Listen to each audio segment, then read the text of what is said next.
꽃길로 갑시다. 34번째 시간. 오늘은 예레미야에 대해서 함께 생각해 보고자 합니다. 예레미야는 이 성경의 저자죠. 예레미야의 이름을 따서 지었습니다.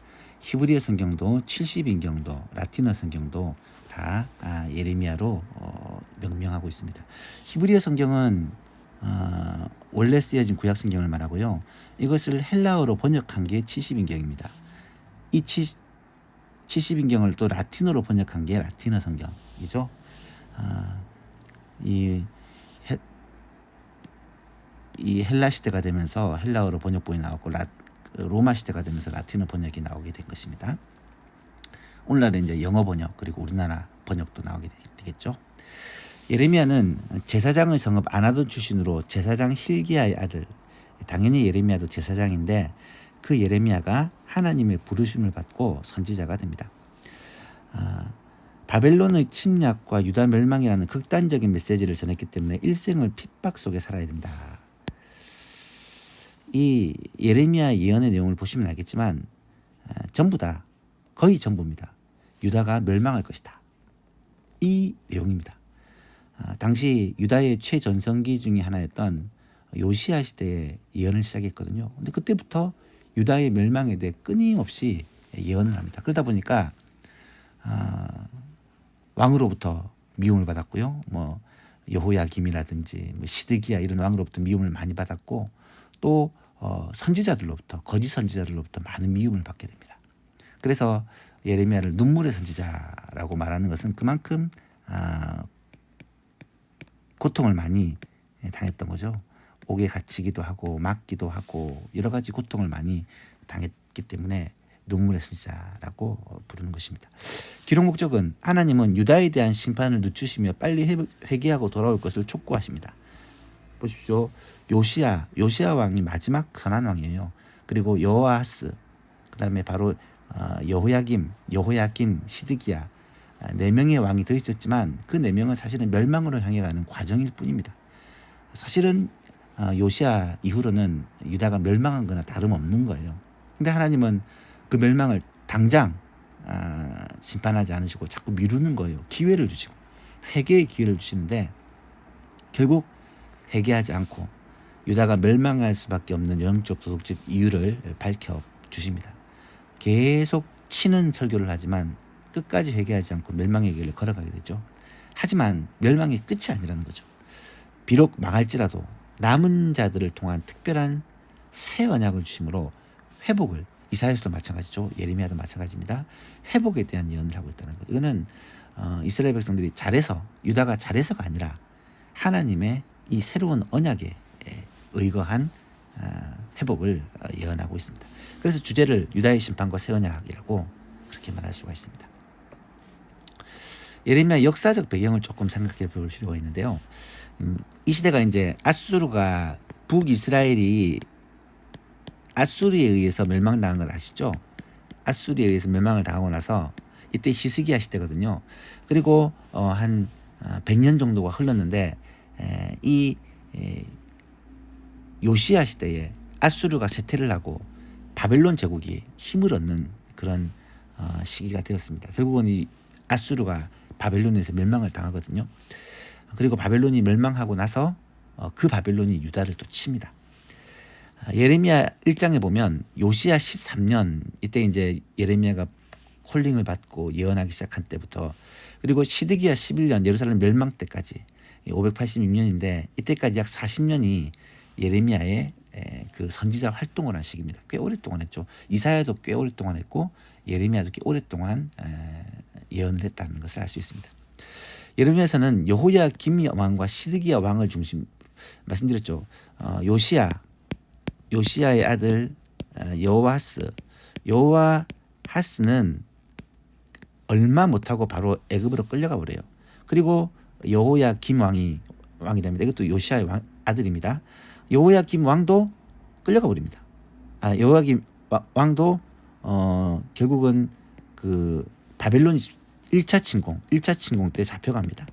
그리고 2차 침공이 여호야긴 왕인데 이 사이에 여호야긴이라는 왕이 있습니다만은 이 왕은 왕이 되자마자 3개월 만에 바로 끌려갔기 때문에 거의 뭐 존재감이 없고, 시드기야가 마지막 왕 11년 동안 다스렸는데, 이 왕이 사실은 가장 예레미야를 힘들게 했던 왕 중에 하나죠. 그죠? 마지막 왕입니다. 이 여호야김과 시드기야를 중심으로 역사를 배경으로 이 예레미야의 예언이 이루어지고 있습니다. 유다 멸망과 관련된 바벨론 느부갓네살 왕은, 느부갓네살 왕이 유다를 멸망시킨 왕이거든요. 여호야김 왕 때 1차, 그 다음에 여호야긴 왕 때 2차, 시드기야 왕 때 3차, 전부 다 느부갓네살이 침공합니다. 느부갓네살이 3차에 걸쳐서 침공해서 결국 예루살렘을 함락시키는데요. 그래서 이 느부갓네살 왕이 예레미야의 20장부터 52장 사이에 무려 200번 이상이나 이름이 등장할 정도로 사실은 그 바벨론 왕에 대한 예언을 많이 하고 있어요. 바벨론이 하나님의 도구가 되는 거죠. 그래서 유다를 심판하는 것이죠. 연대기를 좀 보시면 조금 이렇게 되는데, 예레미야, 이게 조금 참 글씨가 깨졌네요. 예레미야가 처음에 예언을 시작하는 사역 시작, 예레미야 사역 시작 이래야 되는, 이게 위아래가 안 봐서 그렇네요. 예레미야가 사역을 시작하는 것이 이 요시야 13년이고, 그리고 586년에 유다가 멸망하고 나서 얼마 있다가 예레미야가 애굽으로 끌려감으로 말미암아 사역이 마무리되거든요. 이 사이에 40여 년 동안에 그 사역을 합니다. 요시야 왕 때. 이 사이에 여호아스가 있고, 그 다음에 여호야김, 시드기야. 뭐 여호야김, 시드기야는 10년 정도씩 다스렸고, 여호야김은 뭐 3개월밖에 다스리지 않았으니까 거의 뭐 없는 거나 마찬가지고. 그래서 이 두 왕이 주 이제 예언의 배경이다라고 말할 수 있죠. 이건 이제 바벨론 1차, 3차, 2차, 4차를 1, 2, 3차를 다 느부갓네살이 침공을 합니다. 그래서 이제 바벨론의 느부갓네살왕, 그리고 유다의 여호야김, 시드기야, 이 배경 속에서 예레미야 예언이 이루어진다. 이게 사실은 이제 유다의 멸망시기죠. 예레미야의 구조는 크게 보면 이렇게 세 가지 정도로 구별이 가능한데요. 이거는 뭐 사람마다 워낙 다르게 나누기 때문에 좀 차이가 있습니다. 먼저 1장부터 29장까지 일반 예언이 있고, 30장부터 시작되는 그 새 언약, 이거는 이제 멸망할 것이다라는 예언이 전부고요. 이거는 멸망하지만 하나님의 은혜로 회복이 있을 것이다라는 예언을 같이 합니다. 그래서 이 두 개로 나눠서 오늘은 이 앞부분만 좀 살펴보고 다음 주에 이 뒷부분을 살펴보도록 하겠습니다. 이 새 언약이라는 것이 어마어마하게 중요하거든요. 그죠? 사실은 새 언약, 신약이 새 언약이잖아요. 그죠? 이거는 이제 메시아를 통해 이루실 하나님의 사역을 얘기한 언약이다라고 말할 수가 있습니다. 이것이 이제 예레미야의 주제고 핵심이죠. 앞부분은 멸망한다. 유다가 멸망한다. 죄 때문에. 이 죄는 영적인 죄와 도덕적인 죄다. 이 내용을 쭉 설명하고 있습니다. 먼저 예레미야가 소명을 받는 장면 1장에 나타나는데요. 유다에 대한 심판을 선언하게 될 것인데 많은 반대에 부딪히겠지만 하나님께서 그와 함께 하시는 보호해 주길 약속하시는 장면이 나타납니다. 뭐 예레미야는 이 시대적인 상황이 핍박을 받을 수밖에 없는 시대에 태어난 거죠. 그리고 2장부터 시작해서 25장까지 유다에 대한 심판을 예언하는 장면이 나타납니다. 이스라엘의 배신에 대한 정죄와 회개의 요구. 이 이스라엘은 남북을 합힌 의미인데 여기서 유다를 의미하는 거죠. 북에서 닥칠 적군에 대한 심판 예고. 북에서 닥친다라는 말은 이 지도를 보시면 아수르, 바벨론이 다 이 이스라엘의 약간 동북 쪽에 위치한 나라예요. 아수르, 바벨론이 다. 근데 바벨론을 북에서 내려온 하나님의 심판의 도구로 그렇게 설명을 합니다. 그래서 북방 민족은 바벨론을 의미하는 것이죠.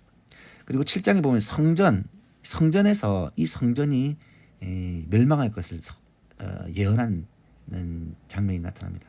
성전이 멸망한다는 것은 상상할 수 없는 일이잖아요. 그래서 그것 때문에 굉장히 많은 핍박을 받게 되는데요. 심판이 아주 명백하다는 것을 성전에서 예언하는 장면이 나타나고요.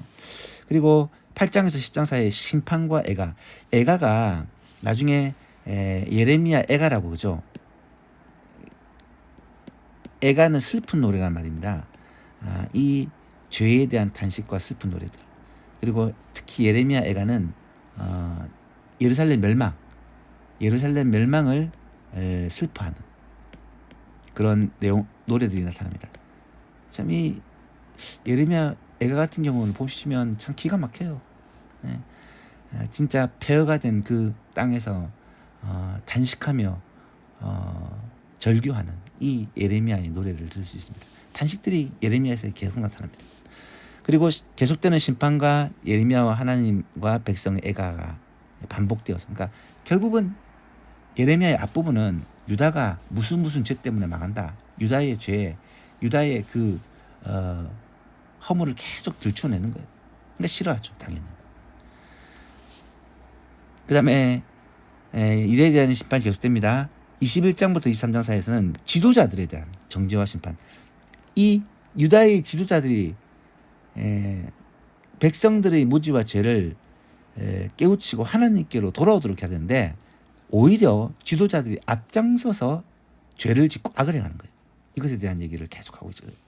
그리고 무화과 강주리 환상을 통해서 이스라엘의, 이것도 유다의 멸망을 예언하고 있고요. 그 다음에 심판의 말씀을 25절 요약하면서 이 부분에 또 뭐 이방에 대한 심판이 이어집니다. 이 15절부터는 이방에 대한 심판. 이거는 이제 하나님이 이방을 유다를 위한 도구로 쓰시지만 그들도 결국 하나님의 그 심판을 피할 수 없다는 내용이에요. 그죠? 열방에 대한 예언의 선언을 이어서 하고 있습니다. 그리고 26장에서 29장은 예레미야가 순환받는 내용이 나타난다. 예레미야가 정말 고생을 정말 많이 합니다. 눈물의 선지자고 말하는 게 핍박을 많이 받아요. 멸망을 예언하는 예레미야를 고발합니다. 왕이 고발하고, 이 선지자들이 고발하고, 거짓 선지자들 있잖아요, 그죠? 고발하기 시작합니다. 줄과 멍에를 목에 걸고 이렇게 끌려갈 것이라고 예언을 하니까 이 하나냐라는 선지자가 이 멍에를 꺾어버리고 절대로 그렇지 않다고 그렇게 예언했다가 하나님께 맞아서 죽습니다. 하나님께 심판을 받아 죽습니다. 바벨론 포로들에게 예레미야가 편지를 보내는, 이제 예레미야는 이미 1차 여호야김 왕 때 갔고요. 그 다음에 2차 여호야긴 왕 때 가고요. 3차 시드기야 때 갑니다. 그러니까 1, 2차는 벌써 간 거예요. 지금 많은 포로들이 있습니다. 그들에게 편지를 보낸 것입니다. 이번 주에는 1장부터 29장까지 한번 유다의 심판과 새 언약 중에서, 새 언약은 다음 주 내용이고, 얘는 이제 유다의 그 죄와 심판에 대한 예언입니다. 참 슬픈 내용이 계속해서 반복됩니다. 하지만 꼭 알아야 되고 읽어야 되는 내용이죠.